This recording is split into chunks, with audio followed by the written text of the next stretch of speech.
Bienvenidos a un nuevo video tutorial acerca del uso de la aplicación Microsoft Excel 2016. Los temas que estaremos abordando en este nuevo video tutorial serán el uso de las fórmulas y el autorrellenado dentro de las hojas de cálculo. ¿Qué es una fórmula? Una fórmula es una operación matemática que está expresada inicialmente por el símbolo de igual dentro de una celda de Microsoft Excel y seguida de una serie de operadores y operandos que finalmente arrojarán un resultado en la celda.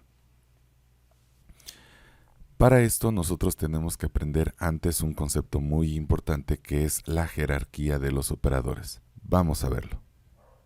¿De qué trata el concepto jerarquía de operadores? Bueno, nos habla acerca de que dentro de los operadores que ocupamos en una hoja de cálculo Microsoft Excel hay tres jerarquías básicas. La primera o más baja la ocupan los operadores más y menos. La media la ocupan los operadores de multiplicación, división y exponenciación. Y finalmente tenemos una jerarquía alta que está ocupada por los símbolos de corchetes y paréntesis que muchas veces van a agrupar operaciones de jerarquía menor, como por ejemplo una suma, una resta, una multiplicación, y estas tendrán la prioridad más alta en la resolución de la fórmula. Veamos un ejemplo. ¿Cuál sería el resultado que arrojaría en Excel la fórmula 3 más 6 entre 3? Si el resultado que obtuviste fue 3, está mal, dado que por la jerarquía de operadores el resultado correcto es 5. ¿Por qué por la jerarquía de operaciones el resultado sería 5? Porque lo que primero resolvería Excel sería esta parte de nuestra fórmula, el 6 entre 3. Esto arroja un 2, que sumado al 3 nos daría un total de 5. Si lo que nosotros quisiéramos es que esta fórmula arrojara un resultado de 3, lo primero que tendríamos que hacer sería encerrar entre paréntesis la operación de suma y entonces, ahora sí, dado la jerarquía que obtiene por los paréntesis, que es alta, la resolución sería 3 más 6, que es un 9, entre 3, el resultado ahora sí sería un 3. Veamos ahora en Excel si esto que acabamos de expresar es correcto. Dijimos que toda fórmula empieza con un símbolo de igual, seguido de los operadores y operandos que conforman nuestra fórmula. En este caso es 3 más 6 entre 3.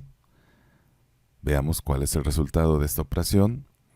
Y efectivamente es 5, dado la jerarquía de los operadores. Sin embargo, si yo quiero que mi resultado sea 3, lo correcto es, como lo habíamos dicho, que la operación de suma esté entre paréntesis. El resultado es 3 por la jerarquía del operador paréntesis.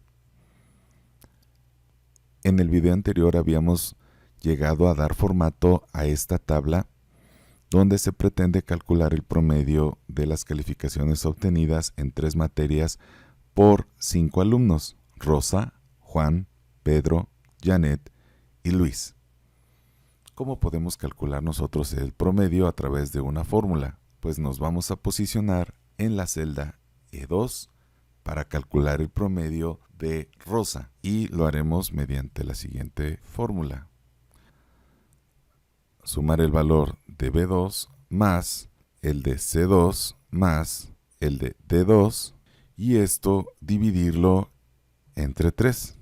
Pero recordemos que por el concepto de jerarquía de operadores, si yo ingreso esta fórmula, el resultado obtenido no será en realidad el promedio, sino será la división del valor que tenga la celda D2 dividido entre 3 y esto sumado a los valores de las celdas B2 y C2. Para que la fórmula esté correcta, yo tengo que ingresar unos paréntesis antes del valor de la celda B2 y después del valor de la celda D2. Ahora sí, la fórmula está expresada correctamente. El promedio obtenido por la alumna Rosa es de 8.6. Si yo quiero replicar esta fórmula hacia los demás alumnos para obtener su promedio, no lo tengo que hacer necesariamente uno por uno. Es decir, no tengo que estarla tecleando uno por uno en las celdas E3, E4, E5 y E6, sino lo puedo hacer a través de un concepto que es el autorrelleno. ¿Para qué me sirve el autorrelleno? El autorrelleno me sirve para poder, valga la redundancia, rellenar rangos de celdas que compartan una misma fórmula o función sin tener que estar haciendo esta una y otra vez hasta rellenar todo el rango de celdas. Veamos cómo se puede hacer esto. Me voy a volver a posicionar en la celda E2. Voy a recorrer mi puntero hasta la esquina inferior derecha de esta celda y vean ustedes que el puntero ahora se ha convertido en una pequeña cruz. Aquí es donde yo ya puedo aplicar el autorrelleno en las demás celdas. Voy a hacer clic izquierdo sobre este punto y sin soltar voy a arrastrar hasta alcanzar la celda E6. Veamos que la fórmula que yo ingresé en la celda E2 para calcular el promedio de la alumna Rosa ahora ha sido replicada y se ha calculado el promedio entonces de los alumnos sin que yo tenga que necesariamente ingresar la fórmula uno a uno. A esto, insisto, se le conoce como el concepto de autorrelleno. Hasta aquí este video. Esperamos que haya sido enriquecedor para su conocimiento. Hasta luego.